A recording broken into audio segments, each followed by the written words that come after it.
Hello, darling. Tonight, we drift beyond the waking world to a quiet shore where the sea whispers in the silver light and something waits just beyond the horizon. In this dreamlike tale by H.P. Lovecraft, a solitary lighthouse keeper begins to notice a vessel unlike any other. A white ship gliding silently across the water,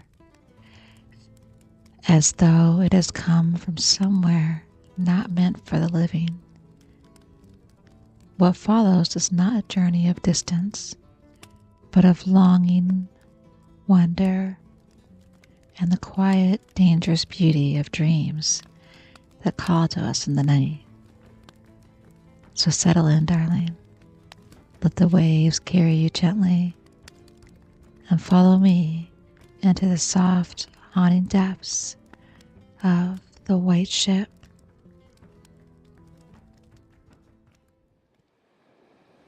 I am Basil Elton, keeper of the North Point light that my father and grandfather kept before me. Far from the shore stands the gray lighthouse, above sunken, slimy rocks that are seen when the tide is low, but unseen when the tide is high. Past that beacon for a century have swept the majestic barks of the seven seas. In the days of my grandfather, there were many.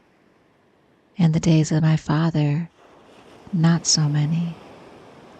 And now, there are so few that I sometimes feel strangely alone, as though I were the last man on our planet.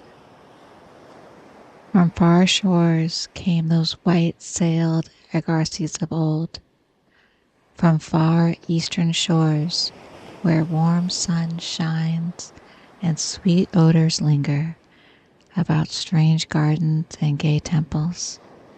The old captains of the sea came often to my grandfather and told him of these things, which in turn he told to my father, and my father told to me in the long autumn evening when the wind howled eerily from the east.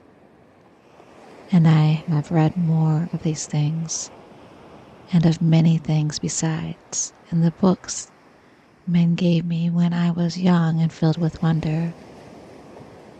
But more wonderful than that, the lore of old men and the lore of books is the secret lore of ocean.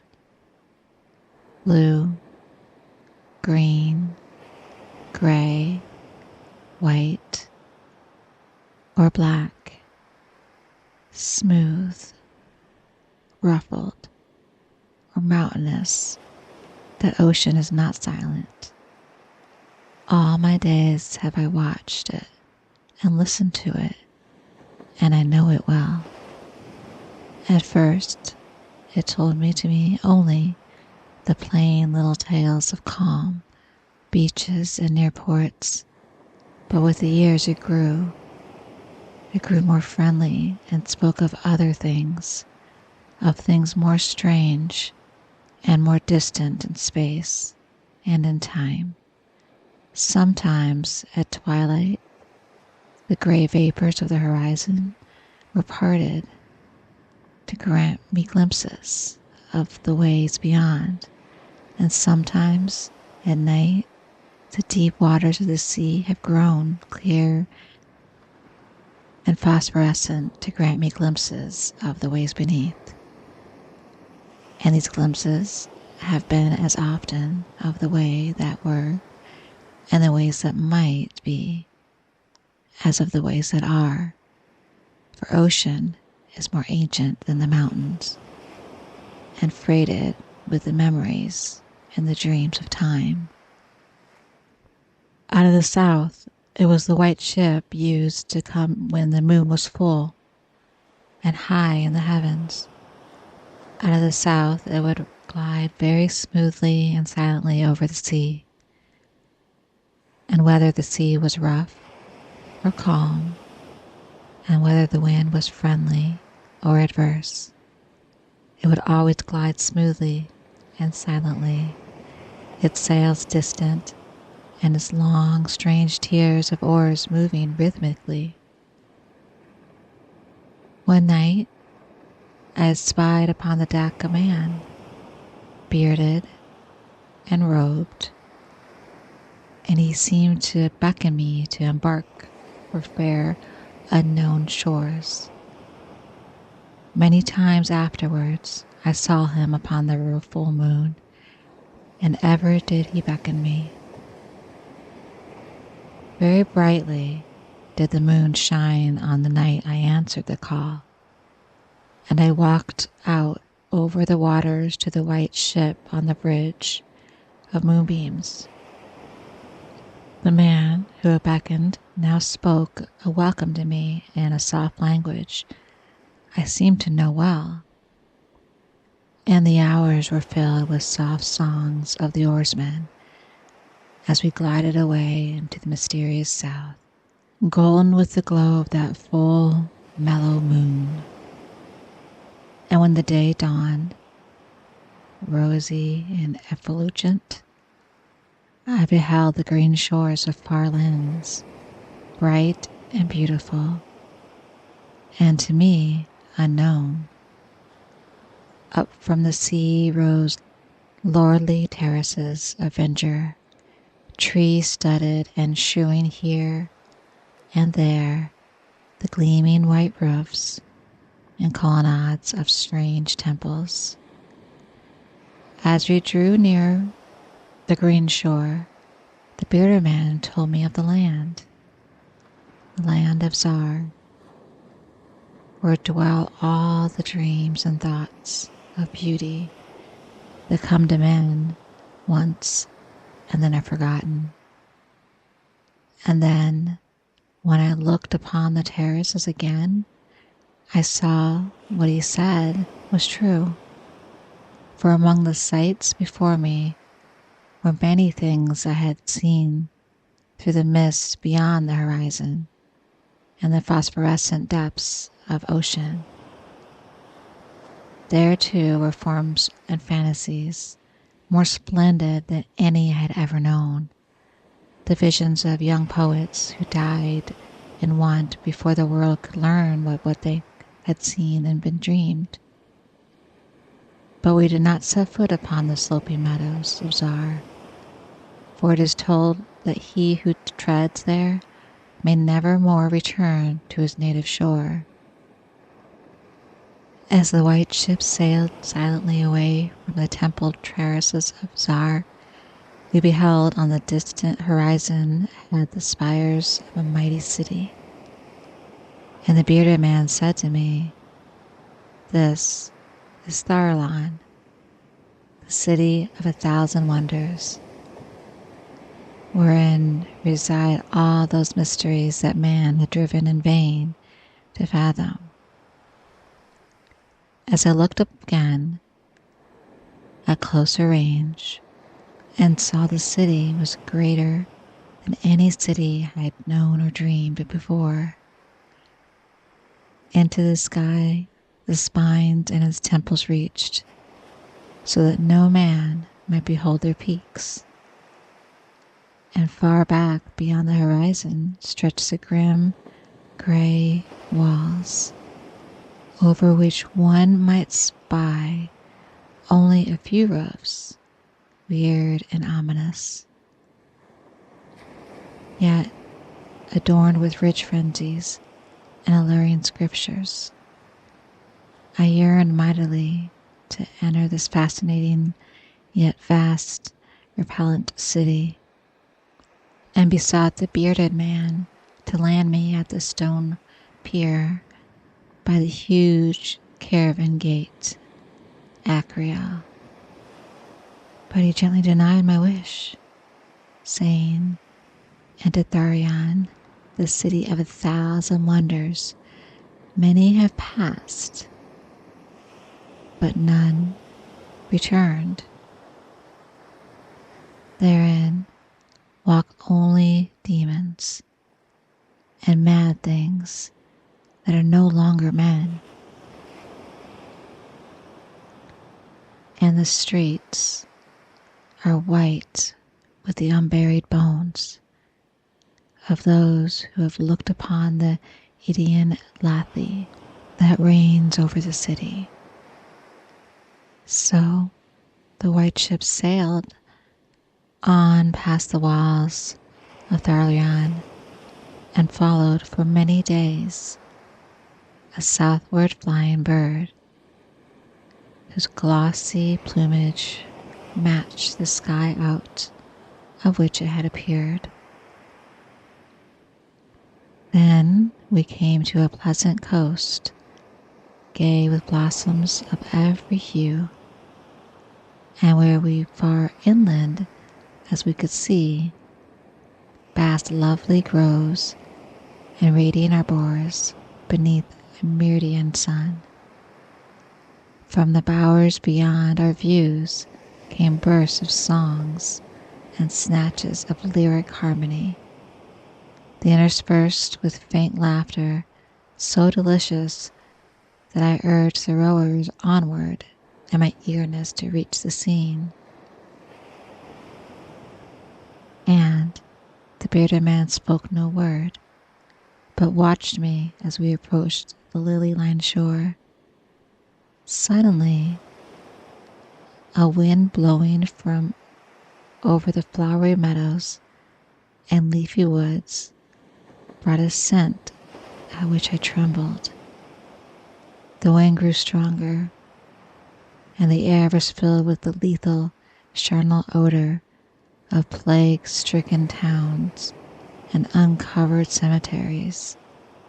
And as we sailed madly away from the damnable coast, the bearded man spoke at last, saying, "This is Ura, the land of pleasures unattained." So once more the white ship followed the birds of heaven over warm, blessed seas, fanned by caressing, aromatic breezes. Day after day, night after night did we sail, and when the moon was full, we would listen to the songs of the oarsmen, sweet as on the distant night when we sailed away from our far native land. And it was by moonlight that we anchored at last to the harbor of Sonanile, which is guarded by twin headlands of crystal that rise from the sea and meet in a resplendent arch. This is the land of fancy, and we walked to the verdant shore upon a golden bridge of moonbeams. In the land of Sonanile, there is neither time nor space, neither suffering nor death. And there I dwelt many eons. Green was are the groves and pastures, bright and fragrant the flowers, blue and musical the streams, clear and cool the fountains, and stately and gorgeous the temples, castles and cities of Sonanile. Of that land there is no bound, that beyond each vista of beauty rises another more beautiful. Over the countryside and amidst the splendor of cities rove all the happy folk of whom they are gifted and unmarred. Grace and unalloyed happiness. For the eons that I dwelt there, I wandered blissfully through the gardens, where quaint pagodas peep from pleasing clumps of bushes, and where the white walks are bordered with delicate blossoms. I climbed gentle hills, from whose summits I could see entrancing panoramas of loveliness, with steepled towns nestled in verdant valleys, and with the golden domes of gigantic cities glittering of the infinitely distant horizons. And I viewed by moonlight the sparkling sea, the crystal headbands, and the placid harbor wherein lay anchored the white ship. It was against the full moon one night in the immemorial year of Thorpe that I saw outlined the beckoning form of the celestial bird and felt the first stirrings of unrest. And I spoke with the bearded man and told him of my new yearnings to depart for remote Cathuria, which no man hath seen, but which all believe to lie beyond the basalt pillars of the west. It is the land of hope, and in it shine the perfect ideals of all that we know elsewhere, or at least so men relate. But the bearded man said to me, "Beware of those perilous seas, wherein men say the Cathir lies. In Sonnet Isle there is no pain nor death, but who can tell what lies beyond the basalt pillars of the west?" Nevertheless, at the next full moon, I boarded the white ship, and with the reluctant bearded man left the happy harbor for untraveled seas. And the bird of heaven flew before and led us toward the basalt pillars of the west. But this time, the oarsmen sang no soft songs under the full moon. In my mind, I would often picture the unknown land of Cathia, with its splendid groves and palaces, and would wonder what new delights there awaited me. Cathia, I would say to myself, is the abode of gods in the land of unnumbered cities of gold. Its forests are of aloe and sandalwood, and even the fragrant groves of Camion, and stand among temples of pink marble, rich with cavern and painted glories, and having in their courtyards cool fountains of silver, where purl with ravishing music the scented waters that come from the grotto-born river Nark. And the cities of Cathia are accentuated with gold walls, and their pavements also are of gold, and the gardens of these cities are strange orchards, and perfumed lakes whose beds use of coral and amber. At night, the streets and the gardens are lit with gay lanthorns fashioned from the 3-colored shells of the tortoise. And here resounded the soft notes of the singer and the lutenist, and the houses of the cities of Cathia, and all palaces which built over fragrant canal bearing the waters of the sacred Nark. Of marble and phosphori are the houses, and roofed with glittering gold that reflect the rays of the sun, and enhances the splendor of the cities as blissful gods view them from the distant peaks. Fairest of all is the palace of the great monarch Dorib, whom some say to be a demigod, and others a god. High in the palace of Dorib, and many are the turrets of marble upon its walls. In its wide halls many multitudes assemble, and here hang trophies of the ages, and the roof is pure gold, set upon tall pillars of ruby and azure, and having such cavern figures of gods and heroes, and he who looks up to those heights seems to gaze upon the living Olympus. And the gouty fish, not known beyond the sounds of lovely Kathia. Thus would I speak to myself of Kathia, but ever would the bearded man warn me to turn back to the happy shores of Sonanile, for Sonanile is known of men, while none hath ever beheld Kathia. And on the 31st day that we followed the bird, we beheld the basalt pillars of the west.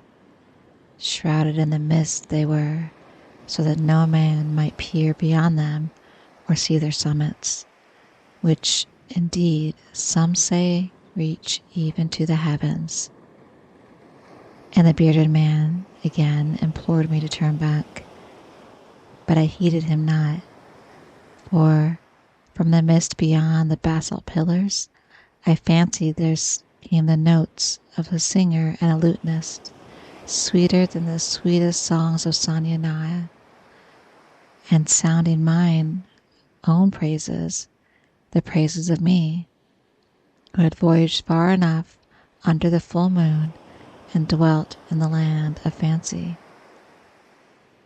So, to the sound of melody, the white ship sailed into the mist betwixt the basalt pillars of the west. And when the music ceased and the mist lifted, we beheld the land of Kathia. But a swift rushing, restless air sea, over which our helpless bark was borne towards some unknown goal. Soon to our ears came the distant thunder of falling waters, and to our eyes appeared on the far horizon, ahead of the titanic spray of a monstrous cataract, wherein the oceans of the world dropped down to abysmal nothingness. Then did the bearded man say to me, with tears on his cheek, "We have rejected the beautiful land of Sanyanai, which we may never behold again. The gods are greater than men, and they have conquered." And I closed my eyes before the crash that I knew would come, shutting out the sight of the celestial bird which flapped its mocking blue wings over the brink of the torrent. Out of the crash came darkness, and I heard the shrieking of men and of things which were not men. Far from the east, tempestuous wind rose and chilled me as I crouched on the slab of damp stone which had risen beneath my feet. Then, as I heard another crash, I opened my eyes and beheld myself upon the platform of that lighthouse from whence I had sailed so many eons ago. In the darkness below, there loomed the vast blurred outlines of the vessel, breaking up on cruel rocks. And as I glanced out over the waste, I saw that the light had failed for the first time since my grandfather had assumed his care. And as the latter watches of the light, when I went within the tower, I saw on the wall a calendar, which still remained as when I had left it in the hour I sailed away. With the dawn, I descended the tower and looked for wreckage upon the rocks.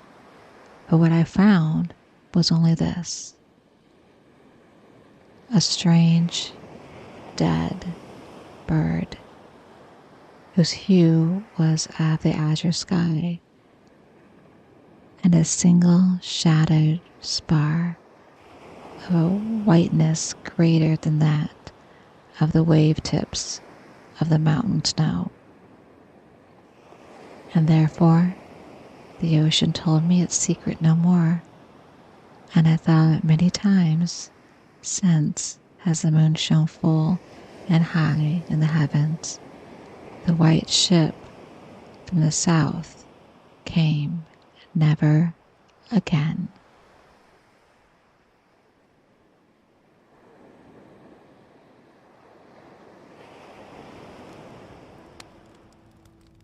And so the tide recedes, leaving only the quiet echo of a dream half remembered and the lingering pull of something far beyond reach.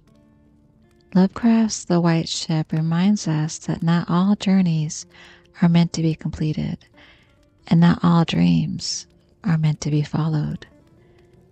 If you enjoyed drifting through this story with me tonight, darling, don't forget to like the video and subscribe so you never miss another tale from the shadows and the sea. There are many more dreams waiting for you here. For now, let the waves grow still. Let the soft night quiet around you, and sleep soundly, darling, if you can.